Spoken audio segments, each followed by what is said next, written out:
Ano nga ba ang mayroon sa isang purok sa Laguna at kahit anong bugaw, hindi pa rin sila nilulubayan ng sangkatutak na langaw? Naglilinis naman daw sila ng paligid pero ba't parang langaw magnet yata ang kanilang lugar?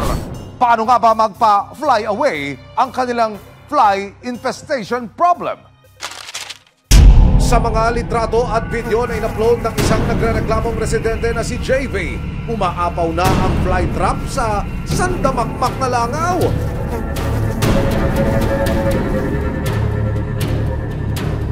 Yung fly trap ay sila na mismo yung naglalagay sa dahil nga ako sa perwisyong dala nitong sangkatutak na langaw na ito. Kumakapal ang bilang ng mga langaw na ito kada harvest season. Kahit sa ang sulok daw ng bahay ni na JV Tolentino, hindi nakaligtas sa mga langaw.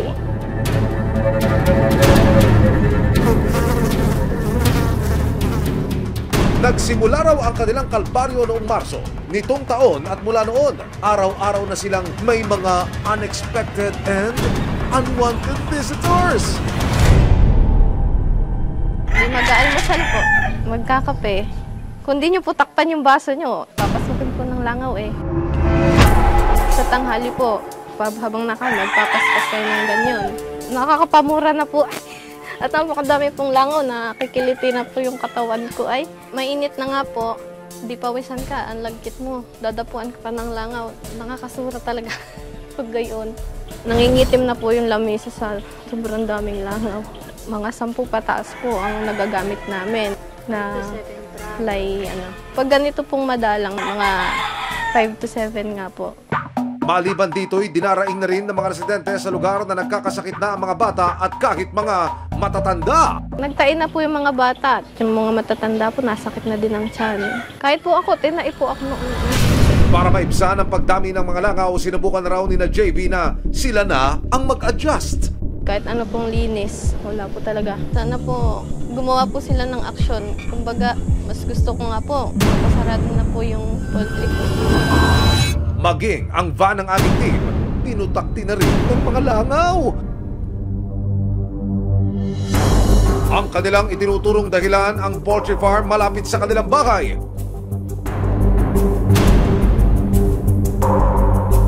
Hindi lang daw sa lugar nila JV inireklamo ang mga peste dahil umaabot din sila hanggang sa kabilang barangay.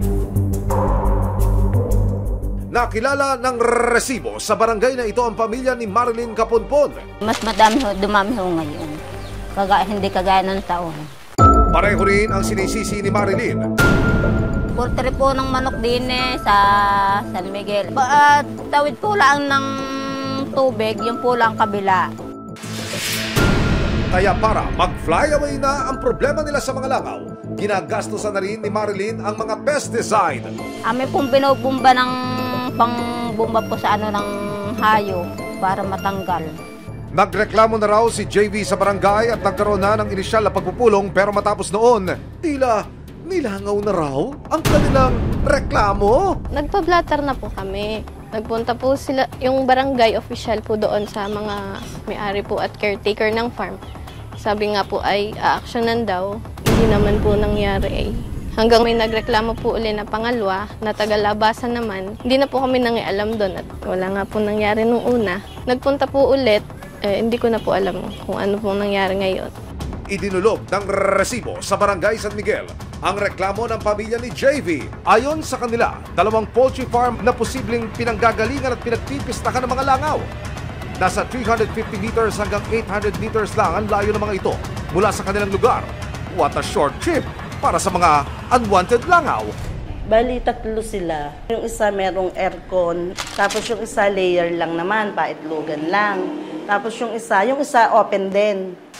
Pinatawag yung both parties, complainant at saka yung mga katiwala, representative ng mga bawat poultries. Tapos sinabi ko din sa kanila na kung hindi ba pwedeng dagdagan natin yung pag-i-spray para malesen yung mga pagdami ng langaw. Kapag natuklasan nilang hindi raw nag-comply ang mga nasabing poultry farm tulad ng napagkasunduan, kung hindi nila malelesen yung pagdami talaga ng langaw, pwede namin siyang ipasara. Nagpadala ng liham sa City Health Office ang Barangay San Miguel para humingi ng tulong sa agarang inspeksyon ng mga poultry farms na ito sa barangay. Pinahintulutan kami na sumama sa inspection kasama ang City Health Office, Business Permits and Licensing Division, Agricultural Zoning at Solid Waste Management ng lokal na pamahalaan ng San Pablo City, Laguna. 3 poultry farms ang target na suriin ngayong araw.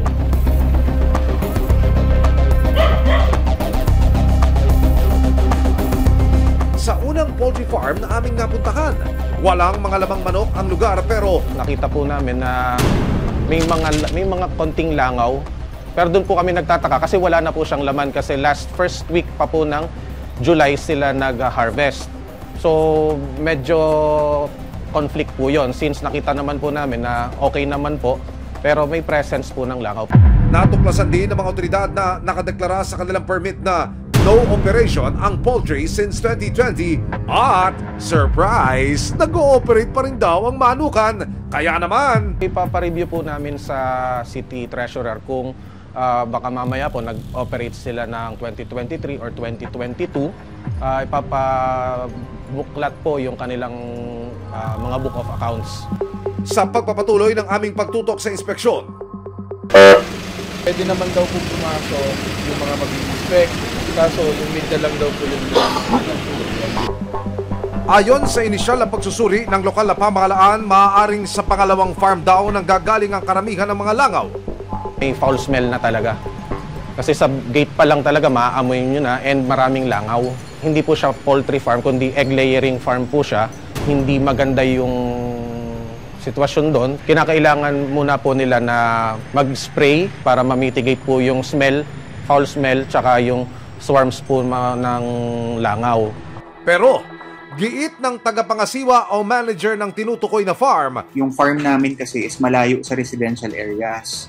And there is one farm na mas malapit siya dun sa residential areas. And yun kasi yung broiler farm, which is normally, yan kasi ang malangaw talaga.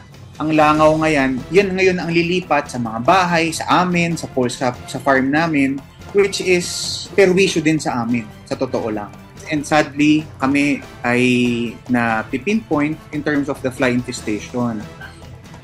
Dagdag nila, masugid silang naglilinis ng kanilang egg layering farm. Lagi kami nagpapahakot. Every 2 weeks, meron kaming third-party pest control na kinukuha at binabayaran to maintain the proper sanitation dun sa area namin. We are trying our best also to eliminate the flies na, as I've said kanina, na perwisyo din kasi sila sa amin.